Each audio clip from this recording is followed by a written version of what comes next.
രണ്ടാം ഘട്ട വോട്ടെടുപ്പ് കഴിഞ്ഞപ്പോഴേക്കും പ്രധാനമന്ത്രി നരേന്ദ്രമോദിക്ക് പരാജയ ഭീതി ആരംഭിച്ചുവെന്നാണ് കോൺഗ്രസ് പറയുന്നത്. ജയിക്കാൻ എന്തും ചെയ്യുകയാണ് മോദി.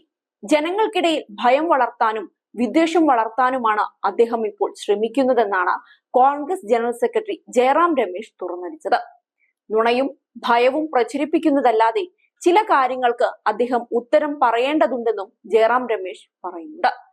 ജനങ്ങളുടെ പ്രതിനിധി എന്ന നിലയിൽ എന്തുകൊണ്ടാണ് BJP എംപിമാരുടെ പ്രവർത്തനം ഇത്ര മോശമായത്? 7 മാസം വൈകിപ്പിച്ച ശേഷം എന്തിനാണ് കേന്ദ്രം വരൾച്ചാ ഫണ്ടിന്റെ 20% താഴെ മാത്രം ഇപ്പോൾ വിതരണം ചെയ്തത്? അപ്പർ ഭദ്ര, മഹാദായി പദ്ധതികൾ എന്തുകൊണ്ട് കേന്ദ്രം വൈകിപ്പിക്കുന്നുവെന്നും ജയറാം രമേശ് ചോദിക്കുന്നുണ്ട്.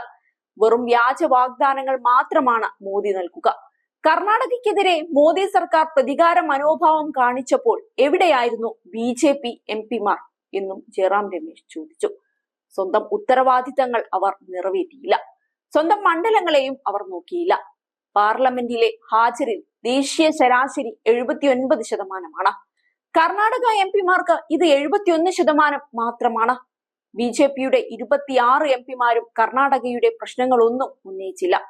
തൊഴിലുറപ്പ് പദ്ധതി ഫണ്ട്, വരൾച്ച, വെള്ളപ്പൊക്ക സഹായധനം, അരി അടക്കമുള്ളവ കേരളത്തിന് നിഷേധിച്ചപ്പോൾ ഇവരാരും പാർലമെന്റിൽ സംസാരിക്കാനുണ്ടായിരുന്നില്ല. ഈ എംപിമാരിൽ 14 പേർ നേരിട്ടോ അല്ലാതെയോ വർഗീയ കലാപം ഉണ്ടാക്കുന്നതിലാണ് താല്പര്യം കാണിച്ചതെന്ന് ഡാറ്റ തെളിയിക്കുന്നുണ്ട്. ഇത്തരം എംപിമാരെ സഭയിൽ എത്തിച്ചതിന് മോദി മാപ്പു പറയുമോ? അതല്ലെങ്കിൽ കർണാടകയെ അവഗണിക്കാനായി ഈ എംപിമാരെ തെരഞ്ഞെടുക്കാനുള്ള മോദിയുടെ തന്ത്രമാണോ എന്നും അദ്ദേഹം ചോദിക്കുന്നുണ്ട്.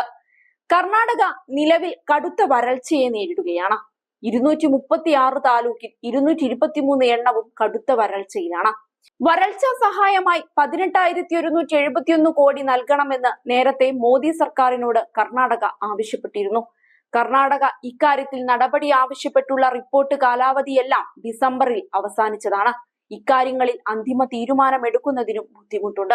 അന്തിമ തീരുമാനത്തിന് പെരുമാറ്റച്ചട്ടം തടസ്സമാണെന്നും ധനമന്ത്രി നിർമ്മല സീതാരാമൻ പറഞ്ഞിരുന്നു.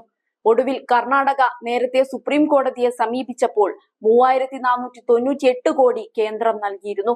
കർണാടകയിലെ ജനങ്ങളോട് വ്യത്യസ്ത സമീപനം അദ്ദേഹത്തിന് എന്തിനാണെന്നും ജയറാം രമേശ് ചോദിക്കുന്നുണ്ട്. ഏതായാലും കോൺഗ്രസിന്റെ ഇത്തരം ചോദ്യങ്ങൾക്ക് മോദി തന്നെ ഉത്തരം പറയേണ്ടി വരും. ജനങ്ങൾ പലപ്പോഴും ചോദിക്കാൻ മനസ്സിലോർത്ത കാര്യങ്ങളാണ് കോൺഗ്രസ് നേതാവ് ഇപ്പോൾ ചോദിച്ചിരിക്കുന്നത്.